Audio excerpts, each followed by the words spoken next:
இயேசு கிறிஸ்துவில் எனக்கு பிரியமான சகோதர சகோதரிகளே, இன்றைக்கு திருவருகை காலத்தின் 3ஆம் ஞாயிறு.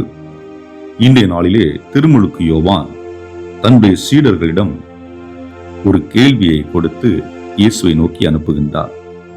வர இருப்பவர் நீர்தாமா அல்லது வேறு ஒருவரை எதிர்பார்க்க வேண்டுமா? இந்த கேள்வியை திருமுழுக்கு யோவான் கேட்கிறார் எண்ணுகின்ற பொழுது நமக்கு சற்று சிந்திக்க தூண்டுகிறது. காரணம் என்னவென்றால், இதே திருமுழுக்கு யோவான் தான் தன்னுடைய சீடர்களுக்கு இதோ ஆட்டுக்குட்டி, இதோ மெஸ்ஸியா என்று வழிகாட்டியவர். இதே திருமுழுக்கு யோவான் தான் இயேசுவிற்கு திருமுழுக்கு கொடுத்தவர். இதே திருமுழுக்கு யோவான் திருமுழுக்கு கொடுக்கின்ற பொழுதுதான் இவரே என் அன்பார்ந்த மகன், இவரிடம் நான் பூரிப்படைகின்றேன் என்று குரலொலி கேட்டது.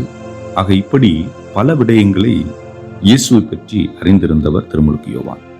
அப்படி இருக்கும் சூழலில் ஏன் இத்தகைய ஒரு கேள்வி என்று எண்ணத் தோன்றுகிறது. காரணம் என்னவென்றால், இயேசுடைய வருகையால் தீமை உடனடியாக ஒழிந்துவிடும் என்று எண்ணினார் என்பதுதான். ஆனால் அது நிகழவில்லை என்றவுடன் அவருக்கும் சிறிது சந்தேகம் புலப்படுகிறதை நாம் பார்க்கின்றோம்.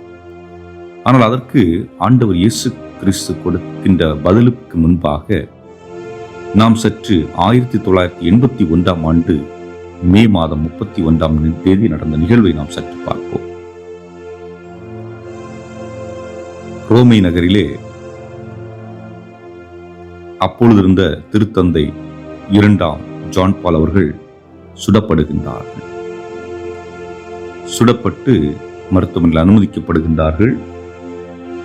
அந்த வேளையிலே அங்கே மக்கள் மத்தியிலே ஒரு கேள்வி எழுப்பப்படுகின்றது. இந்த துன்ப வேளையில் கடவுள் எங்கிருக்கிறார்? ஏனென்றால் பலர் என்ன எண்ணுகின்றார்கள் என்றால், துன்பம் வந்தால் கடவுள் அவர்களை விட்டு சென்று விட்டார், அவர்கள் இப்பொழுது தனிமையில் தவிக்கிறார்கள் என்பதுதான். அதே போன்றுதான் இங்கேயும் இவர் பதட்டப்படுகின்றார். அப்பொழுது இயேசு கொடுக்கின்ற பதில் என்னவென்று பார்க்கின்ற பொழுது, நீங்கள் கேட்பவற்றையும் காண்பவற்றையும் யோவானிடம் போய் அறிவியுங்கள்.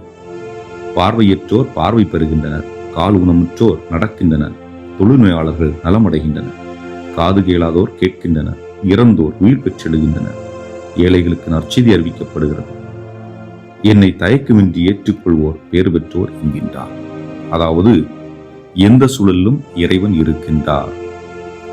துன்பம் முழுமையாக துடைக்கப்படுவதில்லை, ஆனால் இறைவனுடைய இருப்பு இருக்கிறது என்பதை காண்பிக்கின்றார். இதை நாம் 2ஆம் ஜான் பால் அவருடைய வாழ்வில் பார்த்தோம் என்றால், அந்த நிகழ்வுக்கு பின்பு அவர் மருத்துவமனையிலிருந்து வெளியே வந்த பிறகு நேராக சிறைச்சாலைக்கு செல்லுகின்றார். சிறைச்சாலைக்கு சென்று அந்த அவரை சுட்ட அந்த நபரை சந்தித்து அவனோடு பேசி அவனுக்கு மன்னிப்பை கொடுத்து கொண்டு வருகின்றார். அந்த நேரத்திலே அங்கே எந்த கேமராக்களும் இல்லை, ஊடகங்களும் இல்லை. தனியாக சந்தித்து மன்னிப்பை கொடுத்து கொண்டு வருகிறார். அவர்கள் என்ன பேசிக்கொண்டார்கள் என்பது நமக்கு தெரியாது. ஆனால் அதற்காக உலகில் இருந்த அனைத்து தீமைகளும் ஒழிந்து விட்டதா? இல்லை. பிரச்சனைகள் தீர்ந்து விட்டதா? இல்லை. ஆனால் எந்த சொல்லும் கடவுள் உடனிருக்கிறார், இந்த உலகம் அமைதியில் திளைக்க வேண்டும் என்ற ஒரு எண்ணத்தை நமக்கு அவர்கள் விதைப்பதை பார்க்கின்றோம். அதுபோன்று இயேசு சீடர்களிடம் கேட்கின்றார், அங்கு இந்த மக்களிடம் கேட்கின்றார், நீங்கள் பாலைவனத்திற்கு யாரை பார்க்க சென்றீர்கள்? அங்கே திருமுழுக்கு யோவானை இயேசு தூக்கி பிடிப்பதை பார்க்கின்றோம். ஏனென்றால் அவர் வர இருப்பவருக்கு முன்னோடியாக திகழ்கின்றார் என்பதுதான். அவருடைய பாதையை செம்மைப்படுத்துகின்றவராக, இயேசுடைய வருகையினுடைய பாதையை செம்மைப்படுத்துகின்றவராக, மக்களை தயார் நிலையில் வைக்கக்கூடியவராக நாம் இங்கே பார்க்க முடிகின்றது. அன்புக்குரியவர்களே, இந்த நிகழ்வை நம்முடைய வாழ்வில் ஒப்புமைப்படுத்தி பார்ப்போம். நம்முடைய வாழ்க்கையிலே துன்பங்கள் என்பது பிறந்த நாள் முதல் இறக்கும் நாள் வரை இருக்கக்கூடிய ஒன்று. ஆனால் துன்பங்கள் வருகின்ற பொழுது, அதாவது மகிழ்ச்சியான நேரங்கள் வருகின்ற பொழுது கடவுளை போற்றி புகழ்கின்றோம். துன்பங்கள் வருகின்ற பொழுது ஒரு சிலர் கடவுள் அருகில் சென்று அவருடைய அருளை பெறுவதற்கு முற்படுகின்றார்கள். இன்னும் பலர் கடவுளை தூற்ற ஆரம்பிக்கின்றார்கள். உண்மையிலேயே கடவுள் இருந்திருந்தால் இது நிகழ்ந்திருக்குமா? ஏன் இன்று பல பேரிடர்கள் நிகழ்ந்து கொண்டிருக்கிறது. கடல் சீற்றமாக இருக்கலாம், புயலாக இருக்கலாம், நிலச்சரிவாக இருக்கலாம், இன்னும் பல்வேறுபட்ட தொழிலகங்கள் எரிந்து கொண்டு இருப்பவையாக இருக்கலாம், கட்டடங்கள் இடிந்து விழுபவையாக இருக்கலாம். பல்வேறுபட்ட நிகழ்வுகள் மனிதனுக்கு எதிராக, மனித உயிர்களுக்கு எதிராக நிகழ்ந்து கொண்டிருப்பதை நாம் பார்க்க முடிகிறது. அந்த சூழலெல்லாம் நாம் எழுப்பக்கூடிய ஒரே கேள்வி, கடவுள் எங்கே? ஆனால் உண்மையிலேயே கடவுள் எப்பொழுதும் இருந்து கொண்டிருக்கின்றார் என்பதுதான்.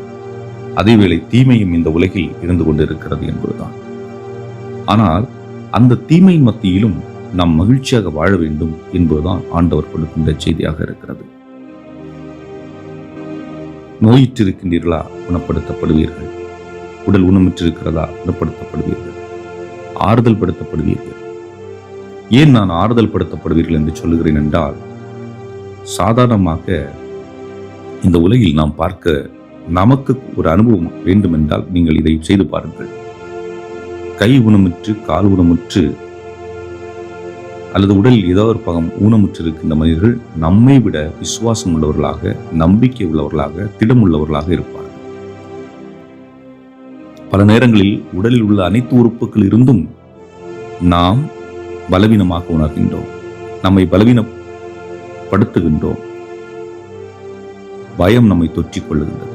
ஆனால் நோயிற்று இருக்கின்ற மனிதர்கள் இருக்கின்ற அந்த வில் பவர், அந்த வைராக்கியம், அந்த பவர் அவர்களை வாழ வைப்பது மட்டுமல்லாமல் அவர்களோடு இருக்கின்றவர்களுக்கு அது தைரியத்தை கொடுக்கிறது. ஒரு முறை நான் ஒரு தாயை சந்தித்தேன். அந்த தாயினுடைய மகனுக்கு சிறுவயதில் இந்த சர்க்கரை நோய். ஆக இன்சுலின் அல்ல, மாறாக இடுப்பில் ஒரு இடத்துல ஒரு ஊசியை சொருகி வச்சிருப்பாங்க எப்பவுமே. அதுல இன்சுலினை விடணும், அது சிறுவயதிலிருந்து.